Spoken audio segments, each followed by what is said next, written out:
Olá, meus queridos alunos do G7 Jurídico ou futuros alunos aí do G7 Jurídico, sejam todos bem-vindos à nossa semana de atualização legislativa e jurisprudencial. Vocês já viram aí na tela de apresentação, para quem não me conhece, meu nome é Renato Brasileiro de Lima, sou promotor da Justiça Militar da União aqui em São Paulo e professor da casa, professor do G7 Jurídico, em pelo menos duas disciplinas muito importantes. A gente trabalha com processo penal e também com legislação criminal especial, dentro da qual aí eu incluo a lei de execução penal. E hoje estamos aqui para falar sobre o quê? Sobre as novidades sob o ponto de vista legislativo e também na jurisprudência do segundo semestre de 2021. Então nós vamos pegar de julho em diante. Professor, e o primeiro semestre? Já foi objeto de uma outra gravação feita lá em junho de 2021. Aí é só você procurar, muito provavelmente, na minha página do YouTube, a gente já costuma disponibilizar essas semanas de atualização. E vou falar sobre as duas matérias, né? Processo penal, tráfico de drogas, a lei de execução penal, o que a gente conseguir falar aqui com vocês. Tradicionalmente, eu divido a minha exposição em dois blocos. Num primeiro bloco, a gente faz uma atualização legislativa e no segundo bloco, a gente faz uma atualização jurisprudencial. Vamos lá, então? Primeira parte, atualização legislativa. Cronologicamente, no segundo semestre, o que nós temos de interessante? Então vamos lá. Primeiro, Lei 14.188. Eu já coloco para vocês até a própria data de vigência, já está valendo, tá? Essa lei entrou em vigor no dia 29 de julho de 2021. E o que essa lei introduziu no ordenamento pátrio? Ela definiu o programa de cooperação Sinal Vermelho contra a Violência Doméstica, como um dos instrumentos de combate à violência doméstica e familiar contra a mulher. E é sobre isso que eu pretendo falar dentro de legislação especial. Para além disso, Charles, essa mesma lei, ela também alterou o Código Penal para modificar, tá, pessoal? Para modificar a modalidade da pena da lesão corporal simples, quando cometida contra a mulher por razões da condição do sexo feminino, e para criar agora um novo tipo penal, que é o tipo penal da violência psicológica contra a mulher. Então, na verdade, são três novidades introduzidas por uma única lei. Duas delas estão aqui. Artigo 129, parágrafo 13 do Código Penal, e também o crime de violência psicológica contra a mulher. Só que isso aqui, Charles, eu vou me permitir não falar, até para possivelmente não haver repetição de conteúdo, porque isso aqui é matéria de direito penal. Então, não sei se o Kleber já falou com vocês, mas estaria invadindo a matéria do nosso querido amigo Kleber Masson se tratasse do assunto com vocês. Então vou deixar para ele. Na verdade, quero falar apenas sobre legislação especial. Por isso que quero falar com vocês apenas sobre esse programa do Sinal Vermelho contra a violência doméstica e familiar contra a mulher. Charles, o ano de 2020 é um ano que dificilmente será esquecido por todos nós, porque é o ano que marca o início da pandemia do coronavírus, da Covid-19. Só que juntamente com a Covid e o isolamento social daí decorrente, em alguns casos, surge uma nova pandemia, que é a pandemia do quê? Da violência doméstica e familiar contra a mulher. Os números, pessoal, são impressionantes, né? Cheguei a pesquisar isso aqui só para você ter uma ideia. No início de 2020, os meses de março e abril, comparando-se 2020 com 2019, houve um aumento de 22% nos casos de violência doméstica. E realmente não dá para fechar os olhos para essa realidade. as pessoas confinadas em casa, né? As pessoas com dificuldades de se alimentar, com dificuldade de sobrevivência, a crise financeira que veio junto, a violência acaba explodindo aí.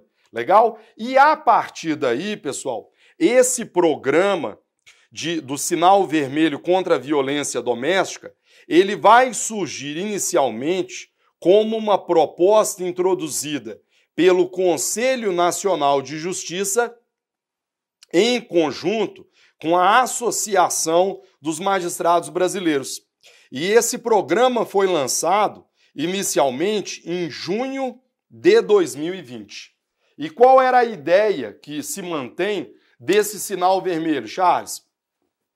A pessoa vítima da violência doméstica familiar, ela se identifica com um sinal vermelho, geralmente escrito onde? Na palma da mão. Então ela vai escrever isso com um batom, com uma caneta vermelha, e hoje, veja você, já praticamente se tornou o quê? Um sinal universal da violência doméstica. E você vai mostrar esse sinal em alguns ambientes, em alguns locais, como agências públicas, como uma farmácia, como um órgão público, e você mostra isso. E aí qual é o procedimento? Geralmente essas pessoas, esses órgãos conveniados, já têm conhecimento disso, e aí, a partir da exibição do sinal, a polícia é acionada para comparecer ao local, ou se acaso a vítima não tenha interesse em permanecer no local, que pelo menos seus dados sejam registrados e passados à polícia, exatamente para documentar essa violência, para a partir daí as agências estatais adotarem alguma providência em relação a isso. Legal? Dado, melhor dizendo, o sucesso desse programa inicialmente implantado pelo CNJ e pela Associação dos Magistrados, o que essa lei fez? Transformou em lei. Então, na verdade, o que era inicialmente uma política do CNJ foi positivada pelo Congresso Nacional na Lei 14.188. E é assim que você entende, por exemplo, o teor do artigo 2º, parágrafo único dessa lei, ora exibido para vocês, que vai dizer o quê? Vejam, os órgãos mencionados no caput deste artigo, só para citar para vocês aí quais são eles: Poder Judiciário, Executivo, MP, Defensoria, órgãos de segurança pública e entidades privadas, deverão estabelecer um canal de comunicação imediata com as entidades privadas participantes do programa, a fim de viabilizar assistência e segurança à vítima, a partir do momento em que a denúncia for efetuada através de um sinal em formato X, preferencialmente na mão e na cor vermelha. Então, a partir daí, pessoal, essas entidades privadas, elas recebem uma cartilha de como proceder quando esse sinal é exibido. Então há um acionamento sem que, eventualmente, o acompanhante perceba. A vítima vai dizer se ela vai permanecer no local, se ela quer que seus dados sejam registrados. Essa pessoa que faz a comunicação, em regra, ela não será chamada a depor sobre essa violência. Então, um conjunto de normas que visam exatamente estimular a própria sociedade civil a contribuir para, não vou dizer o desmantelamento dessa pandemia da violência doméstica, mas pelo menos para tentarmos o quê? Diminuir um pouco esse número tão alarmante que é o da violência doméstica e familiar contra a mulher. Maravilha? Segunda novidade no âmbito legislativo. Está aí na tela para vocês, pessoal. É a Lei 14.226. Essa lei, ela entrou em vigor há poucos dias. Só para o aluno saber, eu gravo essa aula no hoje é dia 11 de janeiro de 2022. Porque é impressionante, né, Charles? A gente dá aula de processo penal, você tem que dizer até a data da aula, porque pode ser que no dia seguinte já haja alguma novidade. Nós temos essa lei que, apesar de ser do ano passado, ela entrou em vigor agora, ó. Na verdade, se não me falha a memória, mas a memória não deve falhar, até porque eu estou aqui para dar aula sobre isso, né, Charles? Mas se você pegar essa lei, a 14.226, ela tem a vacácio estabelecida, ela entrou em vigor no primeiro dia útil subsequente a 1º de janeiro de 2022. Então, na verdade, vamos aqui lembrar, 1º de janeiro foi um sábado. Então, qual é o primeiro dia útil subsequente a 1º de janeiro? É o dia 3 de janeiro, tá? Então, a lei já está em vigor. O que ela faz? Dizer, dispõe sobre a criação do Tribunal Regional Federal da 6ª Região e altera a Lei 11.798 para modificar a composição do Conselho da Justiça Federal. Colegas, vivemos num país muito rico, mas muito rico, né, Charles? E em tempos de crise financeira humanitária causada pela pandemia da Covid-19, por que não criarmos o quê? Um novo Tribunal Regional Federal. Pois é, ele acaba de ser criado pela Lei 14.226. Essa lei cria o TRF da 6ª Região com jurisdição sobre Minas Gerais. Vamos lembrar, tá, pessoal, que antes Minas Gerais estava dentro do TRF da 1ª Região, tá? E eu até trouxe aqui, só para citar, né? São vários estados, né? Mas a 1ª Região abrange Goiás, Mato Grosso, Maranhão, Pará, Amazonas, Rondônia, Amapá, Roraima, Acre, Bahia, Piauí e Tocantins. E até o dia 3 de janeiro também abrangia Minas Gerais. Minas Gerais foi retirada da 1ª Região e agora é o único estado que tem para si um único TRF, que é o da 6ª Região.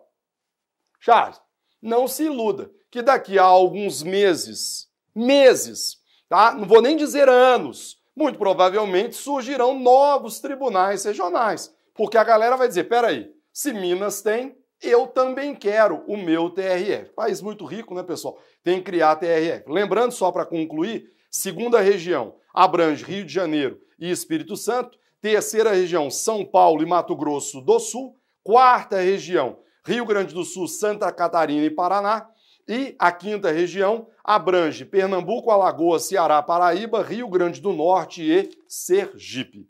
Legal? Charles, ele vai criar o TRF da 6ª, sede em Belo Horizonte, abrange Minas Gerais, transformando cargos vagos de juiz federal substituto. Quer dizer, a justificativa para dizer que não haveria gastos com a criação desse TRF é exatamente essa, que não foram criados cargos novos de desembargador federal. Eles transformaram cargos vagos de juiz federal substituto em cargos de juiz de TRF vinculados à 6ª Região. Esta lei, Charles, por isso que eu fiz questão de dizer a data de hoje, 11 de janeiro, ela deve provocar controvérsias. E por quê? Pelo seguinte motivo, os 5 TRFs originalmente introduzidos, os 5 TRFs originalmente existentes desde a Constituição, eles foram criados através do quê? Através do artigo 27, parágrafo 6º, do Atos das Disposições Constitucionais e Transitórias, tá? Beleza. Aí, alguns anos depois, Charles, vocês vão tomar cuidado, porque houve uma tentativa do Congresso Nacional, através da Emenda Constitucional 73 de 2013, de acrescentar outros 4 TRFs. Em 2013, quiseram criar 4 TRFs, alterando mais uma vez o ato das disposições constitucionais e transitórias. Aqui, pessoal, eles acrescentaram um parágrafo 11 ao artigo 27. Só que o que acontece?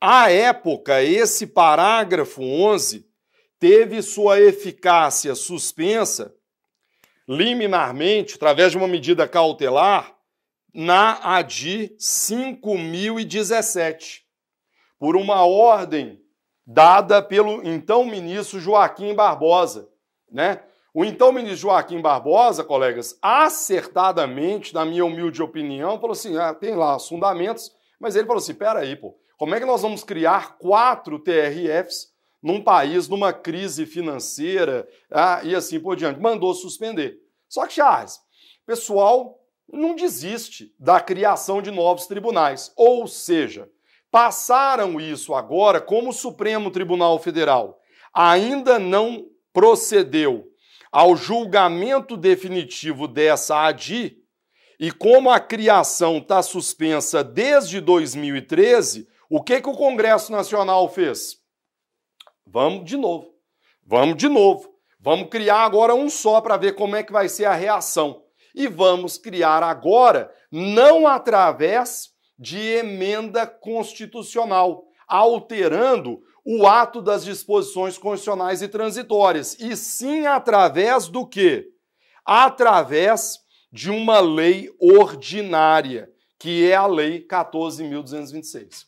E isso, colegas, não sou aqui, né, querer fazer nenhuma adivinhação, mas é algo que certamente deverá provocar controvérsias. Eu lembro que quando eu atualizava o manual, eu cheguei até a perguntar para o Novelino e para o professor Pedro Lenza, que são os meus mestres, doutores, pós-doutores em constitucional, perguntando para os dois, mas peraí, eu posso criar um TRF através de lei ordinária? Ou preciso fazê-lo por emenda constitucional, alterando o ADCT? Pergunta boa. E vejam vocês, os dois nomes citados, divergência entre os dois.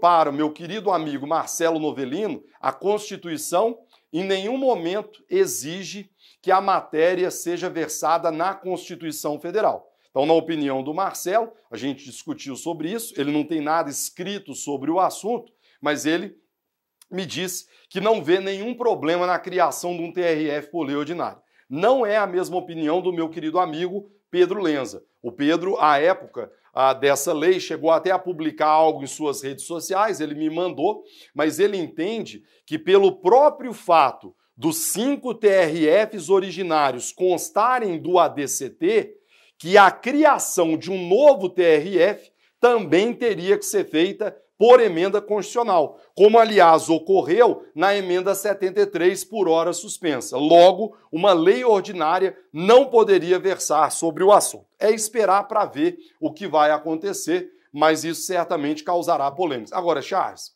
não sejamos ingênuos, né? Congresso Nacional certamente se aprovou isso aí, é porque já tem algo, né, mais ou menos encaminhado no Supremo Tribunal Federal. Sabemos onde vivemos, infelizmente. Vamos lá, Charles. Próxima lei importante. Essa aí, então, meu filho.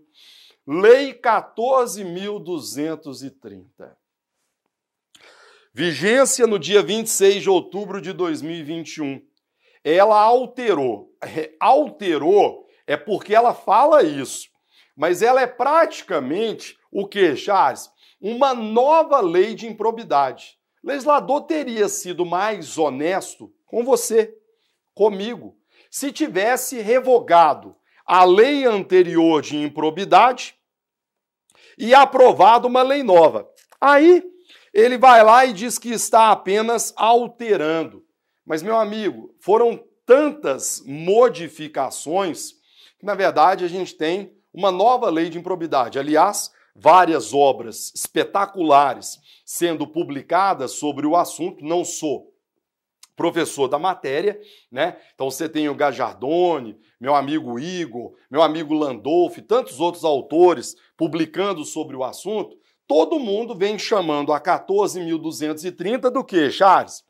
De nova lei de improbidade, porque mudou tudo, tá?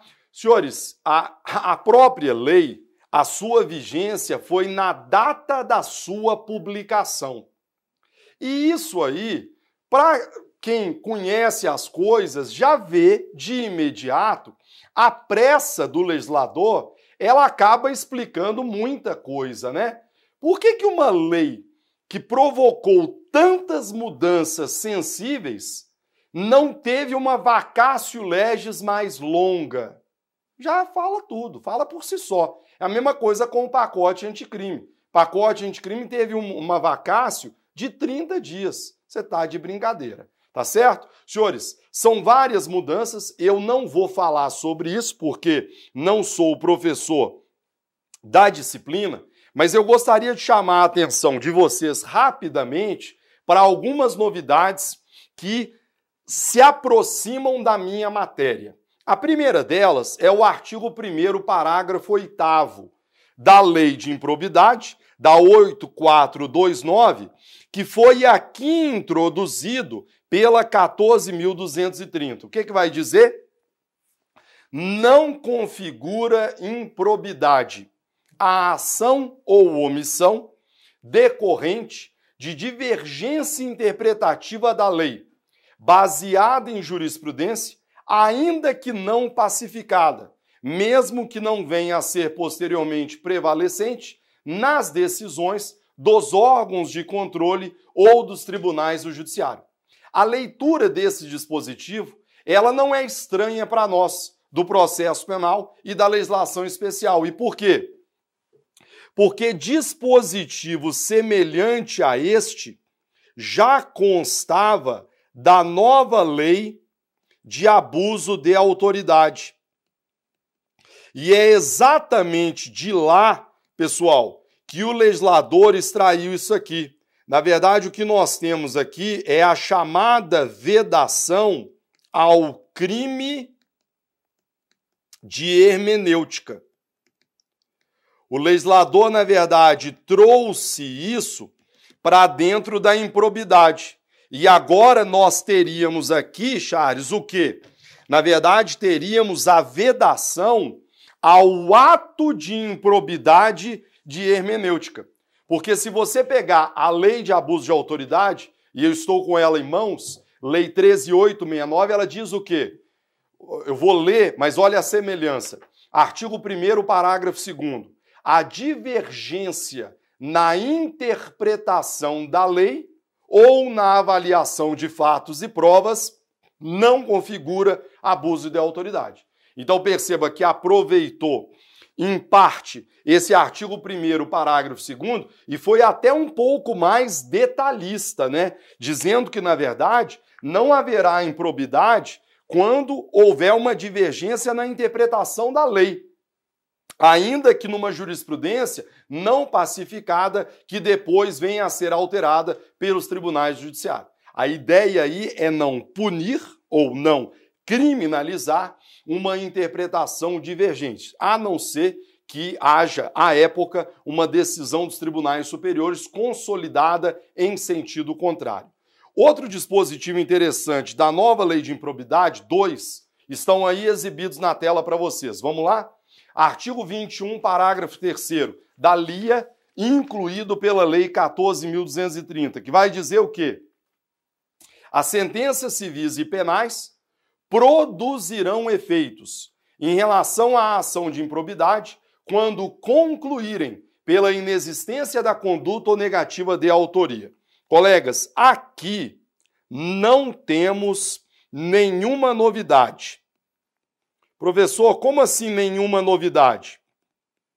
Esse parágrafo 3º, ora exibido para vocês, ele simplesmente reproduz o que já consta do Código Civil, artigo 935, e também do próprio Código de Processo Penal, artigo 66.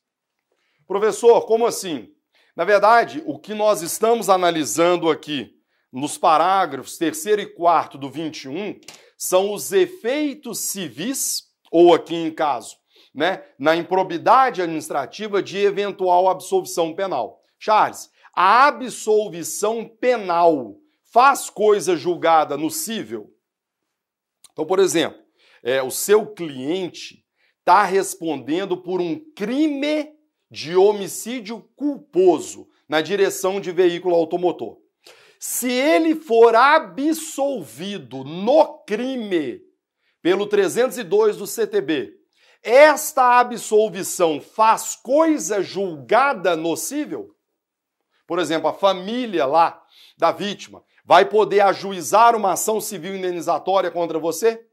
Qual é a resposta? Em regra, a sentença absolutória penal não faz coisa julgada nocível, salvo quando, pode colocar aí na tela, salvo quando reconhecer a inexistência do fato ou a negativa de autoria.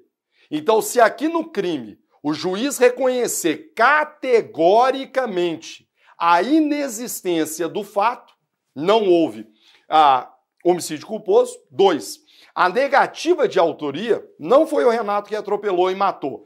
Esta decisão absolutória fará coisa julgada nocível. Tá claro isso? Beleza. Ou seja, o parágrafo 3º, ora exibido, nenhuma grande novidade. A novidade, meu amigo, é isso aí.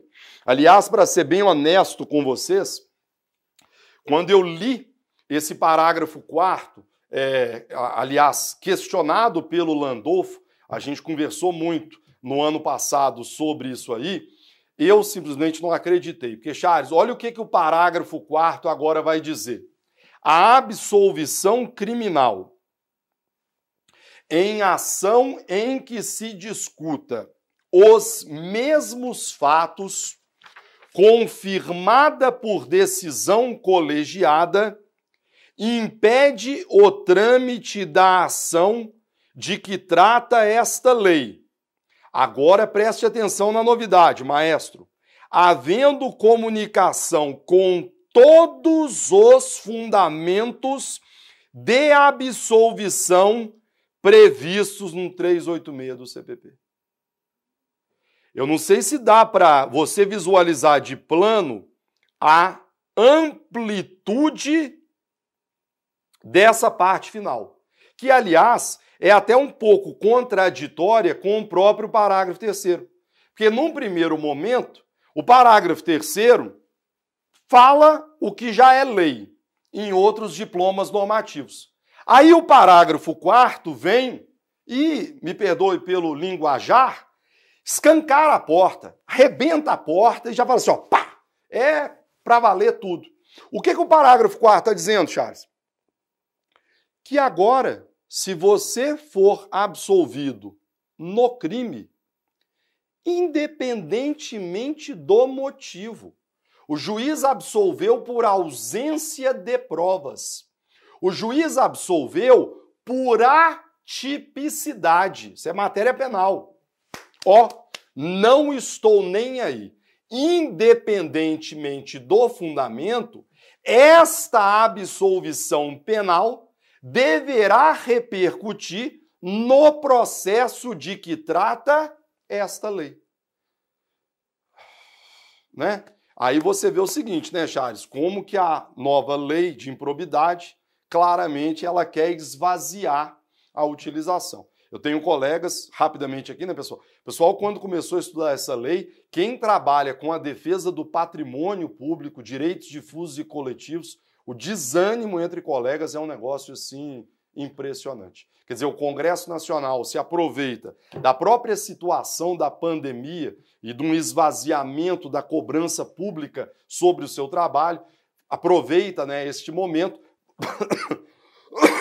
para aprovar uma lei que certamente deveria ter tido uma discussão com a sociedade muito maior. Mas, infelizmente, está aí na tela. Charles, algumas observações rápidas sobre este parágrafo 4º. Vamos lá, então. A absolvição criminal em ação em que se discuta os mesmos fatos.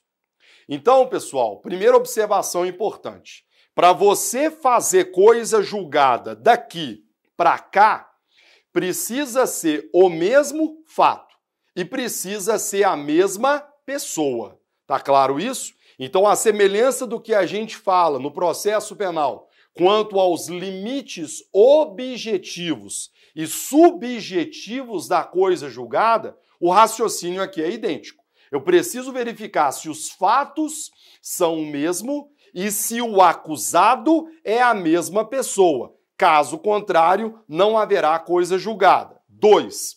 Essa absolvição criminal, ela deverá ter sido confirmada por decisão colegiada. Então, cuidado com isso. Apesar do dispositivo não ser muito claro, o ideal é entender que essa decisão colegiada seria uma decisão de tribunal de segunda instância, um TJ, um TRF, né, absolvendo o indivíduo. 3. E aqui falando com observação ou com fundamento as lições do meu querido Gajardoni. O Gaja escreveu um livro em coautoria sobre a nova lei de improbidade e eu fui beber lá nessa fonte. O que o parágrafo 4º diz? A absolvição criminal, em ação que se discute os mesmos fatos, confirmada por decisão colegiada, vírgula, impede o trâmite da ação da qual trata esta lei. Então, senhores, olhando lá, né, com o Gajardoni e até fazendo a leitura da obra por ele publicado em coautoria sobre a nova lei de improbidade, qual a interpretação dos colegas? Que este dispositivo deve sofrer uma interpretação restritiva. Leia-se, a absolvição criminal, ela vai impedir o processo, vai impedir a tramitação do processo de que trata esta lei. Ou seja, o processo da improbidade deverá ser trancado. Tá claro isso? Mas o que o Gajardoni sustenta lá em sua obra, e me parece muito acertado? Isso, todavia, não impede outros processos, como, por exemplo, uma ação civil pública buscando o ressarcimento ao erário. Então, este dispositivo, pessoal, ele deve ser objeto de interpretação interpretação restritiva, para você entender que o indivíduo, se absolvido criminalmente pelos mesmos fatos e por decisão colegiada, o processo de improbidade estará obstado, independentemente do nosso fundamento absolutório, vírgula. Mas isso não impede a conversão do processo de improbidade administrativa numa ação civil pública de reparação dos danos causados ao erário, certo? A mesma coisa em relação à eventual punição administrativa. Quer dizer, o cara não pode ser objeto de um processo de improbidade, mas nada impede que ele seja punido no âmbito disciplinar. Legal? Resta esperar para ver o que mais que os tribunais vão dizer sobre esse dispositivo que realmente produz uma grande revolução aqui para nós, porque até o advento da 14.230, a absolvição criminal só fazia coisa julgada no cível quando reconhecida a inexistência do fato e a negativa de autoria. Agora não mais. No caso da improbidade, independentemente do fundamento absolutório, fará coisa julgada na lei 8.429/92. Vamos em frente? Próximo. Senhores, a última lei a ser trabalhada, nosso item 1.4, é a Lei 14.245. Essa aí também já está em vigor, entrou em vigor no dia 23 de novembro de 2021. Ela vai alterar o Código Penal para trazer uma causa de aumento de pena no crime de coação no curso do processo. Aí não é matéria minha, é matéria do professor Kleber. O que me interessa é a mudança produzida no Código de Processo Penal, 2 artigos novos, e na Lei dos Juizados, para coibir o quê? A prática de atos atentatórios à dignidade da vítima e de testemunhas. Charles, essa lei ficou conhecida, e se você olhar na própria ementa, né, pessoal, apesar de não ter força de lei, se você olhar na própria ementa consta o nome Mariana Ferrer. Mariana Ferrer é uma influenciadora digital acho que salvo engano, em Santa Catarina, Florianópolis, que teria sido vítima, processo criminal, pessoal, ele deve estar em andamento, mas que teria sido vítima de um suposto crime de estupro praticado por um empresário numa balada lá. E ela teria sido duramente humilhada durante a audiência. Essas imagens não deveriam ser públicas, mas acabaram se tornando públicas, muito provavelmente porque a audiência, devido à pandemia do Covid-19, foi realizada por videoconferência. As imagens são públicas, se você assistir e você vê em determinados momentos, ela foi humilhada durante a audiência e você vê, por exemplo, o advogado dizendo, abre aspas, peço a Deus que meu filho não encontre uma mulher do seu nível. Não adianta vir com esse choro dissimulado, falso, essas lágrimas de crocodilo. Aí, em determinado momento, ela, aos prantos, diz que nem acusados de assassinato receberiam tratamento semelhante. São imagens que causam espanto, tamanho o distrato, né, a humilhação que ela sofreu. E com a devida vênia e com o devido respeito, Charles, uma humilhação a qual ela foi submetida, que infelizmente ela não foi estancada de imediato pelos demais atores da relação processual. Porque, na verdade, em determinados momentos há uma intervenção dos colegas juízes e promotores, mas em outros momentos ela é humilhada pelo advogado e ninguém faz absolutamente nada em relação a isso. O Congresso Nacional rapidamente reage a isso aí e vai aprovar esta lei, acrescentando ao Código de Processo Penal 2 artigos. O 400-A, ora exibido para vocês, o 474-A, que tem uma redação muito semelhante, e um parágrafo 1º-A, a Lei dos Juizados Especiais Criminais, mais precisamente a seu artigo 81. E os 3 dispositivos têm sua redação bastante semelhante, por isso que eu vou me focar apenas no primeiro deles. 400-A. Na audiência de instrução e julgamento, em especial, nas que apuram crimes contra a dignidade sexual, todas as partes e demais sujeitos processuais presentes no ato deverão zelar pela integridade física e psicológica da vítima, sob pena de responsabilização civil, penal e administrativa, cabendo ao juiz garantir o cumprimento do ato, sendo vedadas, primeiro, a manifestação sobre circunstâncias ou elementos alheios aos fatos, objeto de apuração nos autos, e 2, a utilização de linguagem, informações ou material que ofendam a dignidade da vítima ou de testemunhas. Então, na verdade, temos aí 2 condutas vedadas pelo artigo 400-A, 474-A e parágrafo 1º-A do artigo 81 da Lei dos Juizados Especiais Criminais. Charles, isso aqui está no nosso manual de processo penal e eu procurei trazer para vocês o que eu sintetizei. Foram 4 páginas falando sobre isso. Que às vezes o aluno acha, né, uma atualização legislativa que a gente vai copiar e colar no manual e pronto, o livro está atualizado. São 4 páginas falando sobre isso. Então vamos lá. Primeiro, aqui eu vou sintetizar o que a gente colocou nisso aí. Primeiro, vitimização primária e secundária. Esta lei, ora exibida para vocês, a 14.245, ela visa resguardar ou coibir o que nós chamamos de vitimização o quê? Secundária. Então vamos lá, para eu explicar o que é vitimização secundária, eu primeiro tenho que explicar o que é vitimização primária. A vitimização primária, Charles, como o próprio nome já diz, é aquela que decorre do fato delituoso.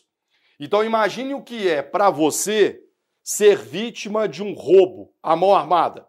Imagine o que é para uma mulher ser vítima de um estupro. Isso é a vitimização primária, ou seja, é aquilo que decorre do fato delituoso em si. Charles, o que vem a ser a vitimização secundária?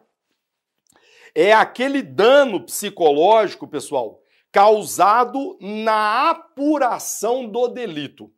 Daí o nome, né? Você acaba sofrendo os efeitos do delito uma segunda vez, só que agora praticado pelos próprios agentes do Estado na hora da apuração do delito. Senhores, não é por outro motivo que crimes sexuais fazem parte do que chamamos de quê? De cifra negra. Charles, imagine o que é para uma mulher, depois de ser objeto de um crime tão bárbaro quanto um delito de estupro, comparecer a uma delegacia de polícia para relatar que foi estuprada. Porque depois ela tem que ir para o IML, se submeter a um exame de corpo de delito. Depois ela tem que ir a uma delegacia de polícia, fazer um reconhecimento de pessoas e coisas. Depois ela tem que prestar esse mesmo depoimento em juízo. Quer dizer, meu amigo, são tantas cerimônias degradantes que fazem lembrar do ato delituoso em si que a pessoa acaba se sentindo desestimulada a levar adiante essa persecução penal. Então essa lei, pessoal, claramente, ela visa coibir essa vitimização secundária. Tá? Quais são as condutas vedadas pela lei? Aí a gente volta no inciso 1º e volta no inciso 2º, ora exibido para vocês. Primeiro, a manifestação sobre circunstâncias ou elementos alheios aos fatos objeto de apuração nos autos. Colegas, lamentavelmente, o que acaba sendo muito comum quando você está diante, sobretudo, em um processo envolvendo crimes sexuais. E não estou falando do caso Mariana Ferrer, porque eu, sinceramente, não tenho nem quero conhecer os detalhes do caso concreto, não é processo meu. Agora, Charles, quando estamos diante de um estupro praticado aí num caso concreto, geralmente, o que se faz com a vítima? E aí? Colegas, a verdade é essa. Na verdade, quando se pega um processo sexual, sobretudo de crimes sexuais, é aí que a gente vê, de fato, o quanto que, infelizmente, a nossa sociedade ainda é muito o quê? Machista. Esse sistema patriarcal que nós vivemos. E por quê? Transforma-se o processo de estupro não no julgamento do autor do delito, mas sim no julgamento do quê? Da vítima. A verdade é essa, me desculpe aqui, mas direto ao ponto. E por quê, colegas? Porque ao invés de julgarmos o Renato pelo estupro praticado contra aquela mulher, você, na verdade, vai transformar um processo no julgamento da honra objetiva e subjetiva daquela mulher. Ela posta fotos sensuais em suas redes sociais? Ela tem uma vida sexual ativa com outras pessoas? Ela é uma garota de programa? Porque se isso vier a público, Charles, fica a impressão do quê? De que ela não pode ser vítima de estupro. Então a mulher posta uma foto de biquíni nas redes sociais, então ela agora pode ser estuprada. Porque ali nós estamos julgando o quê? A honra dessa mulher, o seu pudor, a vida que ela leva nas redes sociais. Então isso é o que acontece. E isso é o que a lei visa coibir. Ou seja, é óbvio que você vai verificar a credibilidade da vítima, a credibilidade da testemunha, mas isso não permite a você que se manifeste sobre circunstâncias o quê? Alheias ao fato, objeto de apuração nos autos. Então, Charles, não é porque ela está sendo vítima de um estupro que você agora vai querer saber quantos parceiros sexuais ela já teve. Por que ela posta fotos sensuais nas redes sociais? Se ela é virgem, se ela não é virgem, quantos namorados ela já teve e assim por diante. Beleza? 2.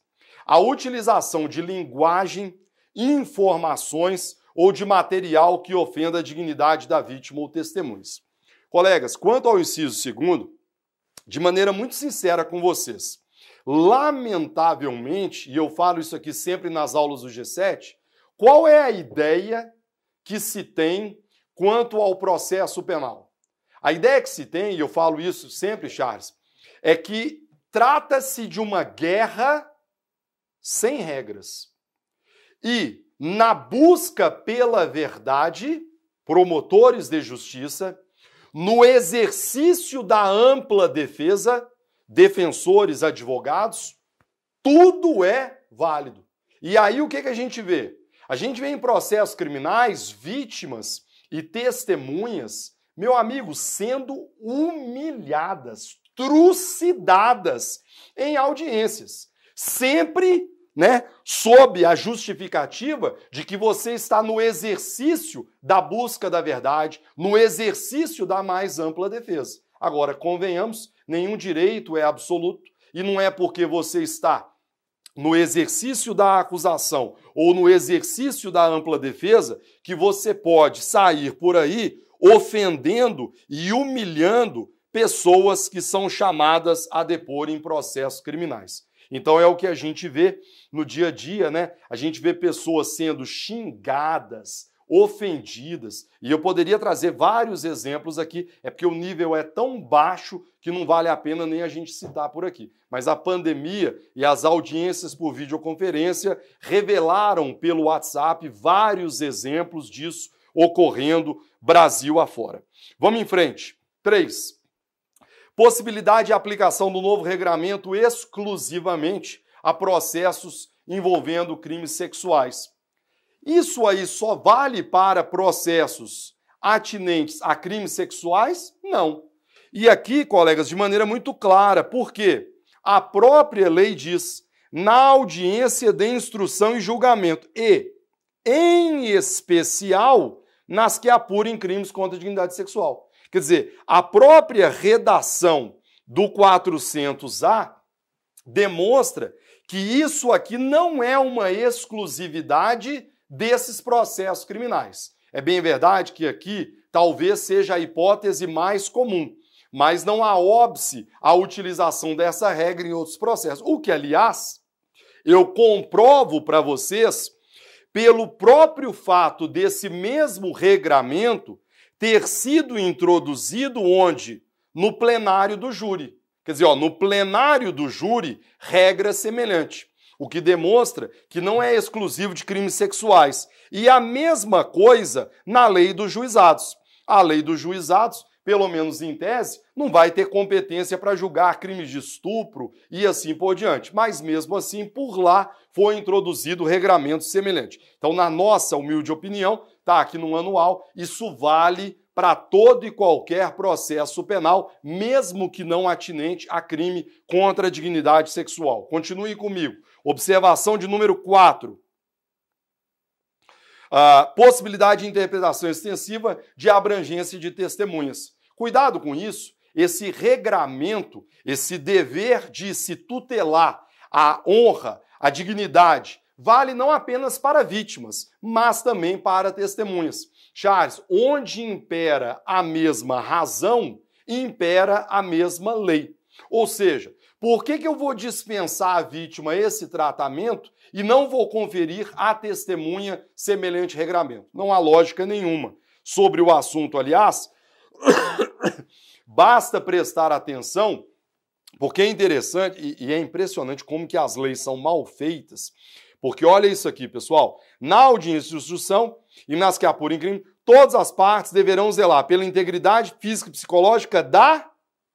Charles, o que está escrito aqui? Vítima.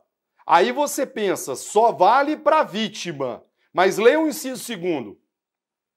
A utilização de linguagem, informações ou material que ofendam a dignidade da vítima ou de testemunhas. Quer dizer, parece que quem redigiu o inciso 2º não leu o caput, ou vice-versa. Colegas, pau que bate em Chico, bate em Francisco. Regra básica do princípio da isonomia. Não há nenhuma diferença ontológica nesse ponto entre a vítima e a testemunha.